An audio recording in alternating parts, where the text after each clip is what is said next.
Bonjour et bienvenue sur l'espace dédié au site mécaniqueuniverselle.net. Le site qui essaie de démontrer que l'humanité évolue progressivement vers son ultime perfection.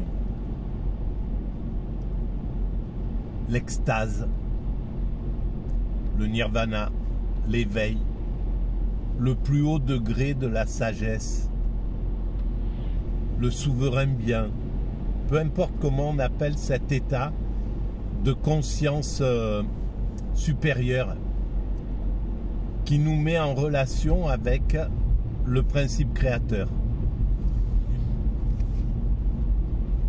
qui nous met en relation avec cette chose curieuse dont nous ignorons tout, que les religions appellent Dieu ou Brahman ou enfin cette puissance créatrice qui a mis en œuvre, d'après les physiciens, il y a plus de 14 000 milliards d'années-lumière, qui a mis en œuvre cet univers à partir de rien. Donc, à partir d'une potentialité de matière, alors qu'est-ce que ça peut être, cette chose immatérielle qui va se concentrer à un point, donc une sorte de vide palpitant, de vide particulier, de vide porteur de tout un tas de choses,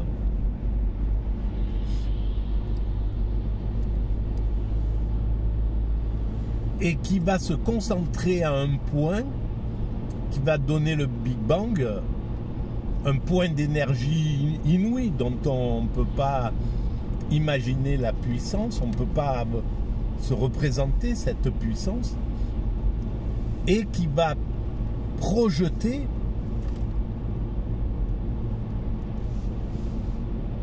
fabriquer cet univers. Donc la matière va apparaître à partir de la non-matière, à partir du vide. Et dans cette matière, il y a toutes les lois qui permettent de faire que le monde va se représenter tel qu'on le visualise, avec l'expansion donc de l'univers qui se projette, l'apparition du temps, donc de l'espace, évidemment, l'espace, le temps, et puis des lois qui font que ces atomes qui constituent toute la matière, y compris nous, hein, parce que ce principe créateur, il s'inclut, il est inclus dans cet univers. Il constitue l'univers. Il est en même temps la totalité de l'univers. Donc il est tout. Il est l'univers sous la forme immatérielle qui compose les atomes, c'est-à-dire les quarks, les bosons de Higgs. Il est ça dans son essence absolue, dans son essence la plus totale. Il est également l'atome, une fois constitué, qui devient quelque chose de matériel, donc une masse, qui prend une masse. Donc il est également cet atome, il est également l'assemblage des atomes qui vont donner les planètes, les étoiles, etc. L'air, toutes ces choses-là. Et puis il est à un certain moment ce qui apparaît, c'est-à-dire la vie sur une planète, la nôtre. La vie apparaît, et il est également, il compose la vie. et il est également l'humanité. Donc il nous constitue. On est constitué de ce principe créateur. La seule chose, c'est que nous n'en savons absolument rien. On n'est pas au contact de notre divinité, en fait. Et le seul moment où on peut être au contact de cette divinité, eh bien, c'est quand on atteint l'état d'extase. Et c'est pourquoi l'humanité, intuitivement, cherche à atteindre cet état subliminal, cet état de conscience particulière, pour se retrouver en fusion avec le principe, avec notre divinité en somme. C'est pouvoir aller incarner cette divinité. Et alors, c'est là où ce monde est extrêmement bien fait, parce que pour construire la perfection technique de l'humanité, c'est-à-dire ce que nous sommes en train de faire, là, tous ces gens-là, voilà, moi, les autres, tout le monde, on travaille à construire cette humanité d'une manière ou d'une autre, à la construire, même pour ceux qui la détruisent, par exemple, voilà, ceux qui la détruisent, ils construisent aussi, ils la construisent en détruisant. C'est comme ça, ceux qui sont en train de faire la guerre et de dévaster des régions, voilà, c'est juste la façon inconsciente de construire l'humanité. Malheureusement, tant qu'on n'a pas compris ce que nous sommes en train de réaliser, cet état de perfection, eh bien, on le réalise de façon,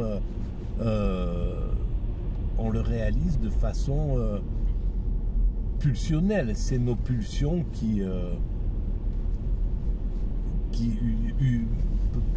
par certains côtés, ce sont nos pulsions qui les réalisent. Donc, dans les pulsions, c'est l'agressivité, la violence, le désir de dominer,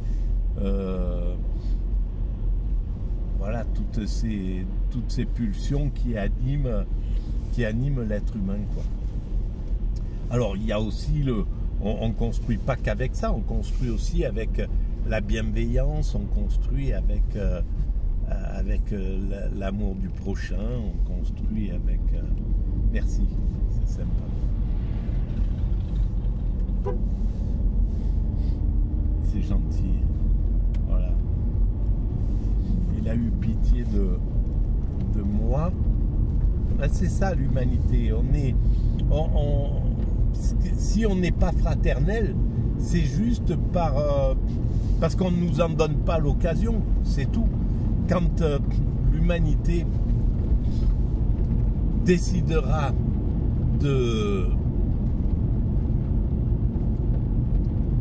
d'utiliser tout son potentiel, par exemple, là, hier, il y avait une émission sur France Culture qui réfléchissait à des nouvelles lois par rapport au viol. Et on voit bien que les lois qu'ils sont en train de faire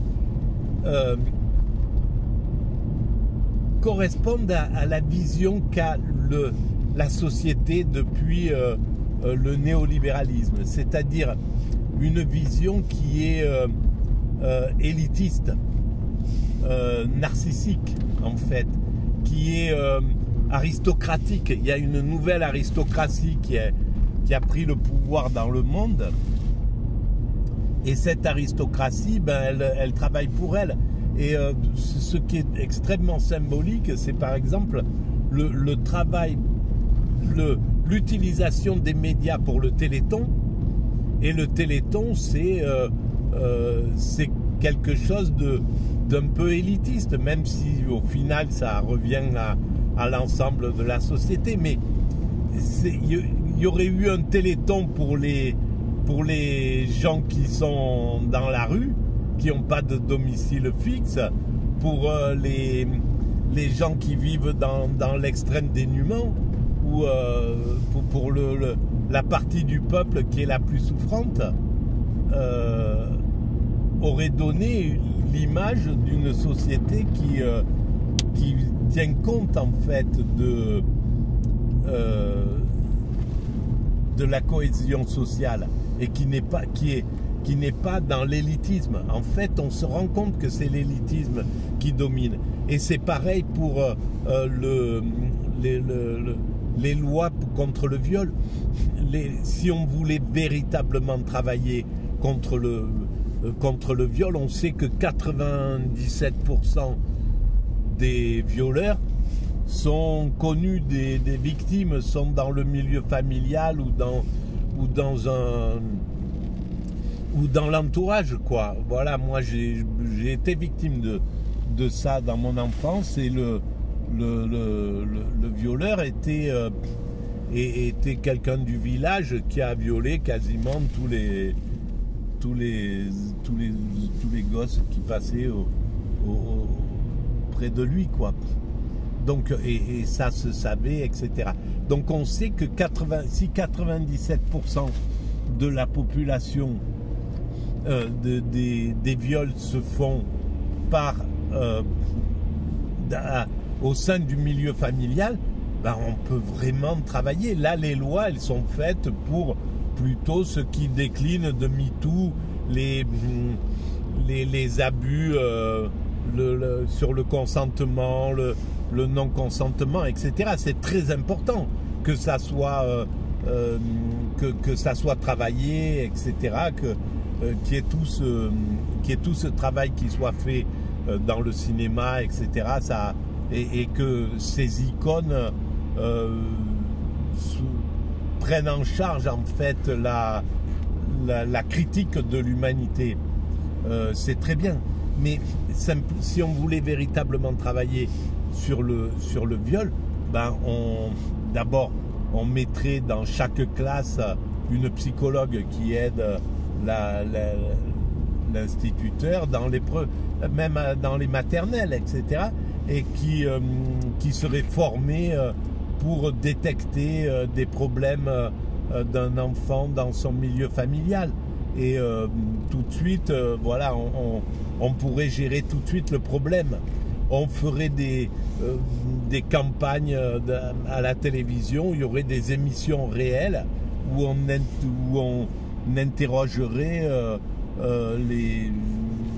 voilà, ça serait quelque chose qui, ce qu'on voit chez Hanouna existe, mais ça serait une émission quotidienne comme ça qui traiterait des problèmes, des grands problèmes de la société humaine qui concernent les plus défavorisés, donc les gens qui ont plus de domicile, il y a des centaines de milliers d'enfants qui ont pas de qui vivent dans la rue, quoi, avec leurs parents. Enfin, il y a des choses qui sont complètement aberrantes.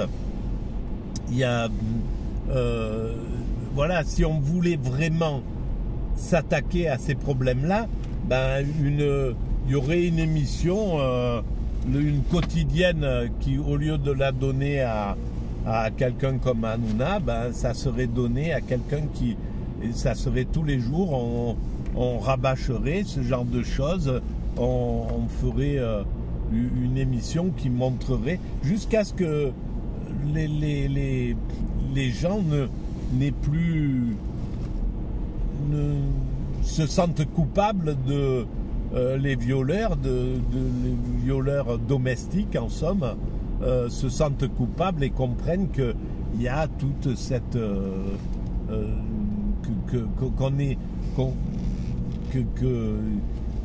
qui seront condamnés, etc., qui sachent ce qu'ils vont perdre, qui sachent ce qui va se passer, qui sachent ce qu'ils engendrent chez les êtres humains, parce que c'est un crime inouïe. En fait, on se remet jamais d'un abus sexuel suivant la violence qui a été faite. C'est une destruction totale. Il n'y a plus la sexualité derrière, c'est quelque chose soit qui est complètement anéanti parce que la victime ne veut surtout pas ressembler à la personne qui l'a abusé et qui montre qu'il est complètement incapable de gérer ses pulsions, ses désirs, etc. Donc il y a une fuite du désir, une fuite une mise à distance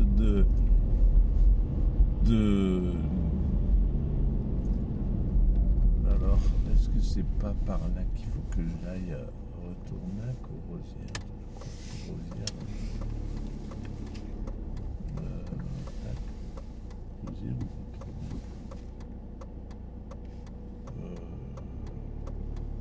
Bon, on va aller à Retournac. Voilà. Et donc, c'est une destruction de la personne. C'est pour ça que ce crime n'est pas compris par la société. C'est pas vrai parce que ça serait un plan hors sec qui serait mis en œuvre. Ça serait ça serait un cas majeur de la société. La société prendrait, voilà, dans les cas à traiter tout de suite et avec intensité, force et puissance, il y aurait voilà cette chose-là, il y aurait les SDF, le fait de se retrouver à vivre sans toit, etc. Il y aurait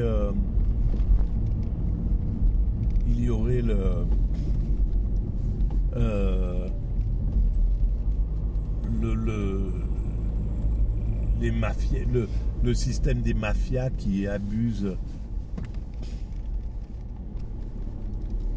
Le système des mafias qui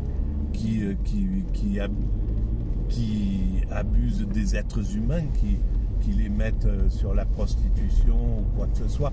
Tout ça, c'est des choses qui seraient pourchassées, mais à bloc, quoi. Bien plus que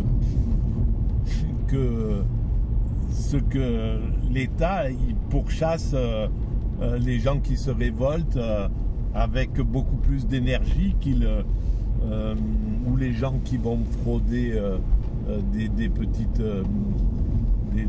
petites allocations, des choses comme ça. Ils vont mettre beaucoup plus d'énergie à ce genre de choses plutôt que dans ces systèmes. Et puis, par exemple, également, les paradis fiscaux, si on pense qu'il y a 80 milliards qui échappent au fisc chaque année à cause des paradis fiscaux et à cause de... ça serait facile de les récupérer. S'ils voulaient vraiment les récupérer, ça ne serait pas un problème de les récupérer. Et même à l'échelle européenne, même à l'échelle mondiale en définitive, d'arriver à prendre une décision à ce niveau-là. Et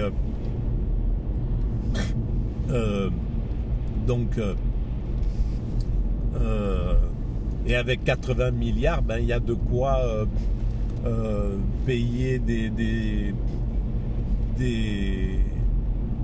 psychologues en pagaille, soigner, faire des centres de soins pour des gens qui ont été victimes, pour régler leurs problèmes psychologiques, etc. De quoi sortir tous les gens qui veulent sortir de la rue. Ça serait tout de suite géré avec 80 milliards. Ça serait donc il y a une. Alors je pense pas que ça soit volontaire, mais je pense que c'est juste un problème d'élitisme. on est passé dans un moment, depuis les années 80, on est rentré dans un élitisme hallucinant. Et voilà, il n'y en a que pour l'élite, quoi. Hein. C'est les chefs d'État s'intéressent surtout aux oligarques, à ces sociétés, etc. Enfin, bref, ils négligent complètement le bonheur du peuple, en réalité. Et on le voit, quoi. Voilà. Donc, je vais arrêter là, dans cette vidéo essoufflée. Je suis désolé. Et ça aura donné l'occasion de voir un joli paysage. Si vous pensez que ça a un peu d'intérêt, vous pouvez mettre des pouces, vous pouvez vous abonner, vous pouvez envoyer le lien de cette vidéo à vos amis, et vous pouvez également